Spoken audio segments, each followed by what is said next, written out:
Hi everyone, welcome to the latest edition of Disabled Lawyer and Proud, our recent campaign to make disabled lawyers visible and put a spotlight on the different ways you can enjoy a legal career as a disabled person. We hope this campaign will encourage and make more disabled students who want a career in law. Today we have Fiona Hewitt, who is a senior associate and head of employment and commercial disputes at Neves Solicitors. I'm glad I got the name pronunciation right. Fiona qualified in 2002 and has enjoyed a varied career that involves working at small firms, large firms, and for herself at this moment in time. And throughout her career, Fiona and her teams have featured in the Legal 500. She is currently in the latest edition of the Legal 500 with a commercial team. Fiona is also a keen mediator and highlights the importance of avoiding litigation where possible. Fiona is a proud committee member of the Law Society's Lawyers with Disabilities division and is a honorary solicitor at the racing department of the Invictus game. Have I got that right, Fiona? Yeah, that's right, Daniel. So I became involved with Team Endeavour, which is a charity which was an offshoot really from the Invictus games, which Prince Harry, I think we still call him that, were set up. So I'm very proud to be their honorary solicitor, not least because, as I'm sure you'll know, the whole premise behind Invictus is for injured service people to participate in sports, and Team Endeavour is high-speed powerboat racing, which I went out once, and I can see the attraction. I won't be doing it again, but it's a fabulous opportunity for people who have been injured and who have then therefore acquired disabilities to be able to get out onto the water with the thrill and the adrenaline that comes with that. It's a fabulous charity, yeah. Are you otherwise interested in sport? I'm not a very sporty person, I must admit. I used to ride horses when I was young, and I had the odd stint on the hockey pitch, but that was watching rugby is my contribution to the sporting world. Fantastic. Today I have some questions for you about you and your career, which I'm really looking forward to hearing about. Thank you. I'm delighted to join you, Daniel. It's great, and I'm really looking forward to our chat. The first question is, what does being disabled mean to you? Excellent, very thought-provoking question, if I may say so. So growing up, I probably didn't consider myself to be disabled. And actually, it was my training as a lawyer, a solicitor now, that made me think, do you know what, I have a disability. It's as I've got older and other life events have happened, I have more than one disability now, like many of us. So it's been a very gradual and long, I'm in my mid-40s now, long learning process for me, I suppose, to come to terms with, but to realise that actually no, I do have a disability, and I feel that has contributed to who I am as a person. Of course, made me who I am as a lawyer as well. So what does it mean to me? It means a lot, actually. I'm not a fan of labels, but actually sometimes that can be really helpful in terms of fellowship and support with other people, to say, yeah, I have a disability, and so does this person, and so does this person. And the beauty of it is that we are all celebrated in our differences as well as our similarities. And really nicely leads to my next question, which I can already see where your answer will probably go, but how do you feel about disability plan? Yeah, that was totally unprompted as well. But yeah, I think what's really exciting now is there is much more visibility of the disabled movement and the fellowship that we have, and that actually, it's not something to be ashamed of. It's something to be proud of. It enhances who we are as people. It enhances who we are as lawyers, I strongly believe. And it enhances the workplace, the world at large, to have this fabulous variety of people who, due to their disabilities, have even more to offer. I couldn't agree more. At the Association of Disabled Lawyers, we are passionate about removing barriers around law and making sure that everybody has an equal opportunity to enjoy a good career in law. But for the purposes of visibility and encouraging people to pursue a career, could you tell us what your impairment is? Yes, so my original disability was disfigurement. So I have a vascular condition. You can't see it because I've got all my slap on today, but I originally had a vascular condition which I was born with, resulting in a large port wine stain on my face. Lots of, I think, the misconception is that, oh, it's just a birthmark. Everybody has birthmarks. But of course, when it's immediately visible on the center portion of your face, it has caused psychological issues, of course, but also physical issues such as cobbling and things going up into my eye and making my eye sore and bleeding and so on. So I've actually had, since I was 14, I've had 36 operations on my face. At one point in time, that was every 6 weeks. So balancing that with training was quite a balancing act, let's say. And subsequent to that, as I say, there was psychological issues arising out of that. And then in 2012, following the birth of my daughter and subsequent very serious illness, I developed PTSD, post-traumatic stress disorder. I guess that's why I get on with the veterans so well, because there are lots of similarities there.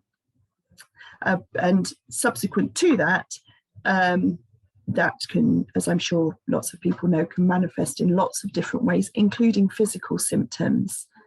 And now I've got an autoimmune disorder due to long COVID, just to, add to the party.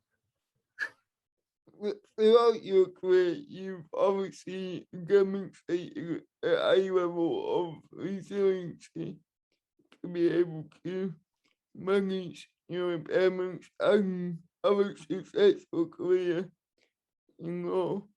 You're now head of employment and commercial disputes at Leeds and a keen mediator. what does your job involve on a day-to-day basis? Lots of talking. Good job. I like talking, isn't it? Lots of talking. So I enjoy a really mixed practice. So as you've highlighted, Daniel, thank you. I do employment and commercial disputes. So no such thing as a typical day in dispute resolution, because you just never know what's going to come across your desk. So what my day-to-day sort of role involves is helping people to resolve disputes, I guess, of all sorts of nature. And the thing with litigation or dispute resolution is, I always say it's a crisis purchase. Nobody really wants to instruct me. So, because they're not really going to get anything nice out of it, win or lose. It's always usually going to be not a win or lose, but a compromise that both parties can live with. And that's the beauty of mediation and why I'm so keen to mediate, because even if you go to court or a party goes to court and wins, it's not really usually a win, because they won't recover all of their costs and so on. So I like to call it a crisis purchase. People come to me because they've got a problem. And as I say, they don't really want to instruct me, but the beauty of my work, and what I still, after 22 years, find really interesting, is helping people to resolve these issues, to get to the bottom of what the issues are and to find the best pathway forward. So that's the dispute side. So I could be doing anything from an injunction for trespass to a property, for instance, to contractual disputes, shareholder disputes, intellectual property. And then on the employment side, I deal with both employees and employers. And the fabulous thing about that is I get to work with employers, not only to change or to deal with a problem in that instant, but to help them to improve their own practices, and then shoehorn the disability rights into that as well, which gives me quite a lot of satisfaction. Absolutely. It seems a lot of your job is about managing expectations and working Absolutely. a way forward. We know that there remains a significant amount of obstacles and barriers in law, and it's important to manage the expectations of what it will be like when you join these professions. Could you tell us about the obstacles you've overcome in your career? Yes, I can, Daniel, thank you. And I apologise if I get a bit emotional about this. But actually, no, I don't, because do you know what? That's fine. This is what I tell my daughter. It's fine. It's fine to show your emotions. I had a tricky start, to be honest, with my career. I can still remember, well, in fact, the day I went for my admission to the role ceremony, the then president of the Law Society, whose name I won't mention, I went up on stage, and the first thing he said to me, even before congratulations, was, "What on earth have you done to your face? Someone hit you? Have you been in a fight?" And I thought, wow, really? Really? Again, trying to keep, a brave face walking off the stage without sort of bursting into tears or retaliating, I suppose. It did all get sorted out, and I'm delighted to say that the person in question saw the error of their ways and very kindly engaged with the amazing charity Changing Faces, for whom I'm an ambassador. Oh, I wasn't then, but I am now. And so there was a big learning goal for the Law Society then. And that was achieved. So something good came out of it. But, you know, during my training contract, even before that, you know, when I applied to university to study law, I was successful in that, and I had a place at UCL, which is where I really wanted to go. I had an unconditional offer to go there. But unfortunately, at that time, my disabilities couldn't be accommodated because I needed to stay in a room, a single room with access to, you know, private facilities due to my disability. And unfortunately, that couldn't be guaranteed. And so I made the very difficult decision not to go, but to stay at home. And then somebody said to me, well, why don't you go to Buckingham University? Because that's where I'm from. And so I could live at home and still go there. At the time, this is a long time ago, in the 90s, before tuition fees came in, it was the only private university in the country. But I was successful in applying for a scholarship to go there. And again, if I were to have my time again, I'd do exactly the same, because it's an amazing place, which was very happy to make accommodations for me, not least because it is a university that enjoys wide intersectionality of people with disabilities, more mature students, people from overseas, and from various different sort of religious beliefs and so on. So it was a wonderful melting pot, and I wasn't the only person with disabilities there either. So that was the start. So having overcome all that, I then got my training contract, and had, I think it's fair to say, a bit of a in at the deep end approach. But again, I feel that that's paid off. But even then, that was in the day that solicitors had only just started to be able to advertise, which seems weird now. But I was, as a trainee, going off around the country, taking witness statements and going to trials and things. And I regularly had, you know, comments on my disability, my disfigurement, which, you know, I still remember today. Of course I do. And then I went to work for a small practice. That was fine. Again, huge learning curve for me, going to networking events, which, although I'm a very sociable person, that was extremely daunting, being young, having a disability, and being in a relatively senior position at a young age, and being responsible for the business development of the firm in that way. And I remember just, you know, finding that very, very difficult in those situations. But again, I learned from it. I realized very quickly, actually, that the experiences that I'd had contributed to my success rather than took away from it. And so it's gone on. I'm, as you rightly, thank you, helpfully pointed out, Daniel, I'm now able to use my experience and legal sort of background to help other charities, to assist with them. And now I'm in a position that I coach other members of my team to help them to reach their potential as well. So yeah, that's here I am, sort of 22 years later.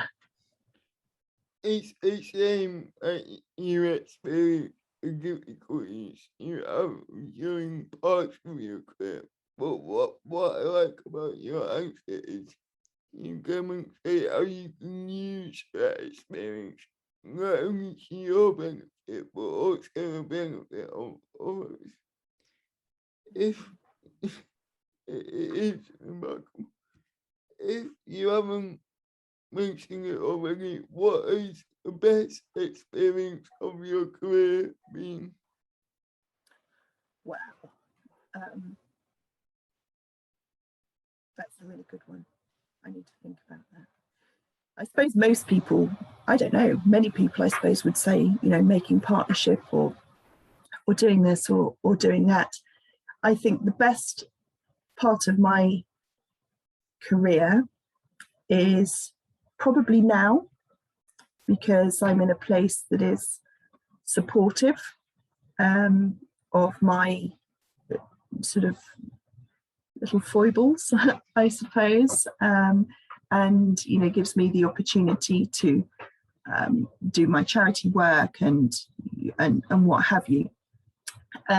In terms of, I suppose, maybe a defining moment, it was possibly a few years ago now in the Oxford County Court, in front of the circuit judge there, Her Honour Melissa Clark, QC. And I, without sort of divulging too much that I can't divulge, I had been subject to quite a long campaign by a litigant in person who was directing a lot of vitriol against me personally. And it was very, very difficult, because, as a litigator, usually you're dealing with other firms of solicitors, so you don't really get that. But this person was emailing me multiple times a day, being personally very insulting. I was personally insulting at court, and the judge completely agreed with my perspective and was extremely kind in terms of acknowledging the effect that had had on me. So, and I think it would have had a huge effect on someone anyway, whether or not they had, PTSD or anything else, indeed. And that was sort of a validation, which I found very helpful. So, bit of a weird top one, but that I think is it, because it was the realization that, the judiciary are getting it.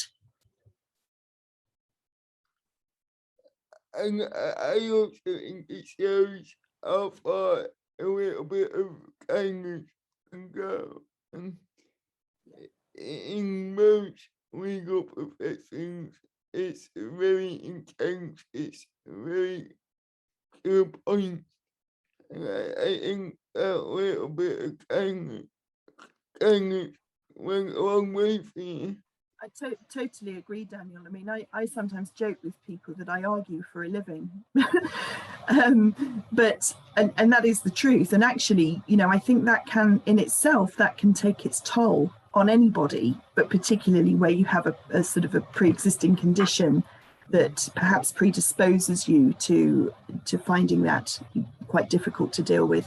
So you're absolutely right. The kindness and the acknowledgement that, that's not okay. To do that, and really sorry, you had to go through that, is hugely impacting. You're absolutely right. And I also think it's a good example of maybe good practice for judiciary, because we often hear about how judges can be a bit impatient and a bit rude with senior practitioners. Not to say that you were genius, but that seems to be something that keeps coming out in the community. And also the lack of willingness to change or accommodate. And that example seems to be a good one for not only being kind, but also taking into account people's wider circumstances that can only benefit at all legal profession, regardless of what job in that profession you have. Yeah, absolutely. I think it's, it's the old adage of just treating somebody with how you would want to be treated yourself. When this interview goes out, it will be Disability Pride Month, and it's a big month for disabled people, because it's our month where we can talk about who we are and be proud of who we are, and I'm looking forward to it. But not everything is rosy for disabled people. it never has been, and it certainly isn't now.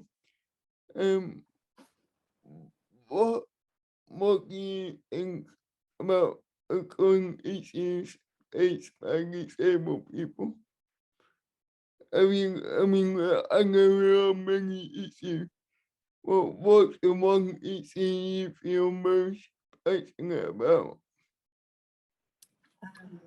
Okay, yeah. So I think, as you say, not everything's rosy, and there's still a huge amount of work to be done.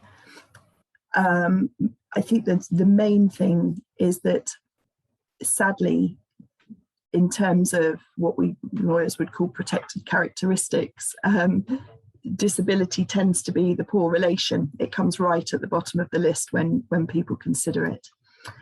The most pressing thing, I think, is that for years, disabled people have been, of course, asking for reasonable adjustments, which many firms have been, I think, totally daunted by. Oh, it's going to be really difficult to do that, or too expensive, or too disruptive, or whatever. And I think what the pandemic has shown is that actually some of those reasonable adjustments, for example, working from home for some days in the week or whatever, are not only easily achievable, but have been achieved for the past 2.5 years or so, 2 years, just over 2 years, with great results.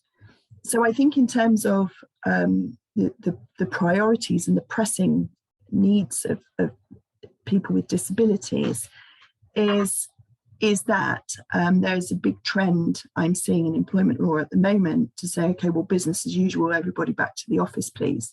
And I think we as disabled people have to be very strong to speak up and say, no, this has worked. These are the figures. These are the ways in which it has worked, in order to maintain what would have been reasonable adjustments. My next question would have been, what is the solution? What it seems the answer will be for law firms and other employees to carry on making the adjustments that they made during lockdown. And to keep listening, and to keep, proactively asking people for feedback, and what can they do to retain talent. Absolutely. And many firms and employers are demonstrating and can make adjustments to the workplace when they need to, like they did in lockdown. And I think it's important that we all press for need to be open in the future about how we can make similar adjustments, not only for disabled people, but the entire workforce and the individuals in it. That's agreed. Yeah. And I think, that feeds in as well, that for some disabilities that aren't perhaps immediately visible, there's always been this huge question, hasn't there, of disclosure.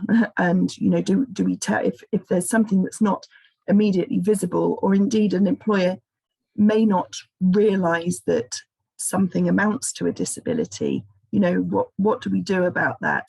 And I think, one of the most pressing things in the solutions is to support people with disabilities in making that decision of disclosure and basically onboarding people that, that's absolutely fine, and presenting a solution that this is what can be done.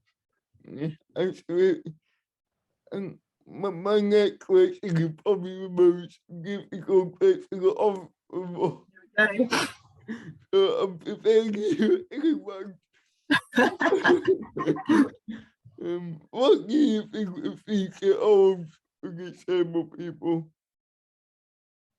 You can put boundaries on that idea, which what do you think the future holds for disabled people?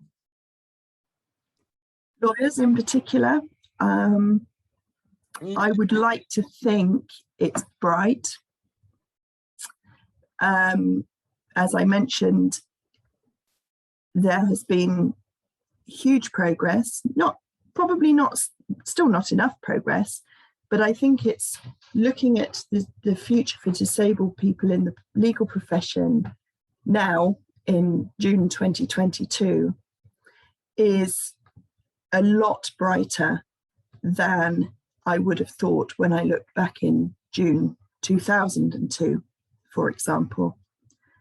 And I think the progress that's been made, let's say between 2002 and now, has been huge. There's a lot of work to do in the next 20 years or so.